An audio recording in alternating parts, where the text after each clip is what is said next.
एक छोटा सा गांव था गंगापुर। उस गांव में हर रात भीख मांगने वाली चुड़ैल आया करती थी। वो लोगों के घर जाती और उनके घर के दरवाजे की दहलीज पर बैठ जाती और फिर आवाज लगाने लगती थी। माई, कुछ खाने के लिए दे दो, भगवान तुम्हारा भला करेगा। कुछ खाने के लिए दो मुझे, मैं 3 दिन से भूखी हूँ। जल्दी बाहर आओ और मुझे खाना दो, वरना आज मैं यही मर जाऊंगी। उस घर के अंदर ऋषभ और उसकी बीवी पूजा रहती थी और वो दोनों पति पत्नी खिड़की से उस चुड़ैल को देख रहे थे। अरे जी, बाहर तो वह भिखारन चुड़ैल है। अगर हम बाहर गए तो वो हमें मार देगी। अब हम लोग क्या करें? वो रोज हर घर के आगे जाती है और वहाँ पर जाकर भीख मांगती है और जो बाहर चला जाता है उसे मार देती है। अब हम क्या करें? अरे पूजा, तो बाहर जाना ही क्यों है, हम तो यहीं अंदर रहेंगे। अगर तुम्हें भीख देने का शौक भी है तो दरगाह या मंदिर में दे दिया करो। कम से कम वहाँ के भिखारी तुम्हें दुआएं तो देंगे, यह तो सीधा काट कर खा जाएगी। और तुम वैसे भी चिंता मत लो, सुबह होने ही वाली है।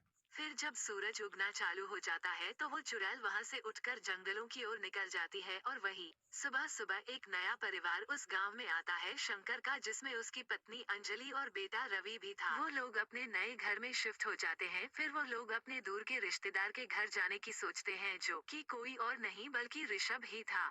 बेटा रवि, मैं जा रहा हूँ तुम्हारे अंकल के घर। वह इसी गांव में रहते हैं, मैं उनके पास जाकर आ रहा हूँ। तब तक तुम यहीं पर बैठना, कहीं बाहर खेलने मत चले जाना और घर का पूरा ध्यान रखना। और हाँ, हम थोड़ा लेट आ सकते हैं तो तुम हमारा इंतजार मत करना और सो जाना। अरे पापा ठीक है, अब मैं बड़ा हो चुका हूँ, अब मैं घर का ध्यान रख सकता हूँ। आप दोनों जाइए और मैं यहाँ पर रहूंगा, और अगर आप टाइम पर नहीं आए तो मैं सो भी जाऊंगा। फिर वो दोनों पति पत्नी अपने घर से निकलकर रवि के अंकल के घर जाते हैं, यानी कि ऋषभ के घर। फिर वह दोनों इतने टाइम से मिलने के बाद काफी सारी बातें करते हैं और उनकी बातें काफी टाइम तक चलती ही रहती है। ऐसे ही वही इधर रात हो चुकी थी। रवि अभी तक घर में अकेला ही था। तभी रात होने के कारण वो चुड़ैल वहाँ पर आ जाती है और उनके घर की दहलीज के पास बैठ जाती है और फिर आवाज लगाने लगती है, री। अरे घर में कोई है? जो भी है मुझे कुछ खाने के लिए दे दो, मैं 3 दिन से भूखी हूँ। मेरे बच्चे भी भूख के मारे बीमार है। बस मुझे थोड़ा सा खाना दे दीजिए ताकि मैं खुद भी खा लूंगी और अपने बच्चों को भी खिला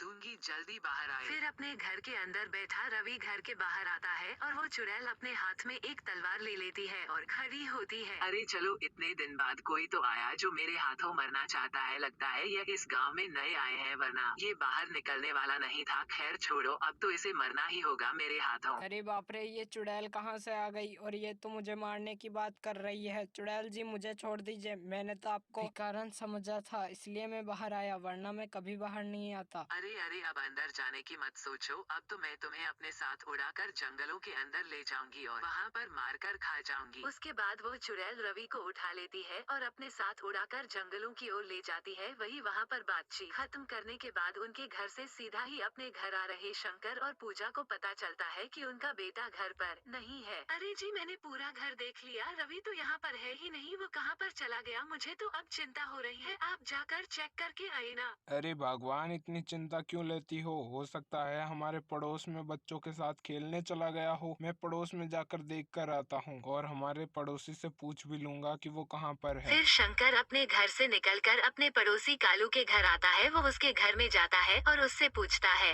अरे भाई साहब, मेरा एक छोटा बच्चा है, क्या वो आपके घर आया है क्या? मैं उसे कह कर गया था कि घर पर ही रहना, लेकिन हो सकता है वो आपके घर खेलने आ गया हो। अरे जी, लेकिन मेरे घर तो कोई छोटा बच्चा ही नहीं है, वो किसके साथ खेलने के लिए आएगा? लेकिन ये हो सकता है कि आपके बच्चे को वो भिखारन चुड़ैल उठा कर ले गई हो। क्या भिखारन चुड़ैल? ये कौन सी चुड़ैल है? मुझे तो किसी ने नहीं बताया कि इस गांव में एक चुड़ैल है, वरना मैं यहाँ पर कभी नहीं रहने के लिए आता। अरे भैया, तो पक्का यही होगा कि वो चुड़ैल ही उठा कर ले गई होगी तुम्हारे बच्चे को। अब चलो, हो गया सो हो गया, लेकिन अब हमें जल्द से जल्द तांत्रिक जी के पास जाना चाहिए। जल्दी चलो। उसके बाद शंकर और कालू दोनों ही कालू के घर से निकलते हैं और गांव से होते हुए सीधा बरगद के पेड़ के पास रहने वाले तांत्रिक जी के पास जाते हैं और फिर उनको अपनी दुविधा बताते हैं। तांत्रिक जी, इनकी मदद कीजिए। इन साहब का बच्चा खो गया है और मुझे पूरा शक है कि यह काम भिखारन चुड़ैल का ही है, जिसने हमारे गांव को तंग करके रखा है। अगर ऐसी बात है कि उस चुड़ैल ने तुम्हारे बच्चे को मार दिया तो मैं अभी उस चुड़ैल को अपने जंत्र मंत्र से यहाँ पर बुलाता हूँ और फिर उससे पूछता हूँ कि या तो वो तुम्हारा बेटा वापस लौटा दे या फिर उसे अपनी जान देनी होगी। फिर तांत्रिक जी आगे आकर मंत्रों का जाप करने लगते हैं, जिससे वो चुड़ैल वहाँ आ जाती है। क्यों रे तांत्रिक, मुझे क्यों बुलाया और ये दोनों आदमी तुम्हारे पास क्या कर रहे हैं? लगता है तुमने